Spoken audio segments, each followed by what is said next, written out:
સુરત જળમગ્ન થયું, સુરતમાં જળબંબાકાર થયો। આ સ્થિતિ પાછળ જવાબદાર કોણ? કારણ શું રહ્યું? ખાડી પૂર આવતું હોય કે પછી અલગ અલગ વિસ્તારમાં પાણી નથી ઓસરતા? આ કોના પાપે આ પ્રકારની સ્થિતિ સર્જાય છે?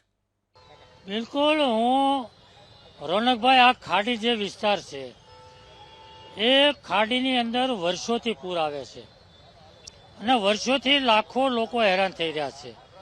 આ ખાડીના નિકાલ માટે, ખાડીનો કંઈક રસ્તો કરવા માટે મેં અનેકવાર રજૂઆતો કરી છે, પ્રયાસો કર્યા છે। મુખ્યમંત્રી સુધી આ ખાડીનો રસ્તો કેવી રીતે થાય, કેવી રીતે આ પ્રશ્ન ખાડીનો હલ થાય એની મેં વાતો કરી છે, રજૂઆતો કરી છે, પરંતુ આની ઠોસ વાત આની હજી સુધી કોઈ વખતે થઈ નથી। આ ખાલી ખાડીની સફાઈ કરવાની વાત હોય કે ડ્રેજિંગ કરવાની વાત હોય, એનાથી આ પ્રશ્ન હલ થતો નથી।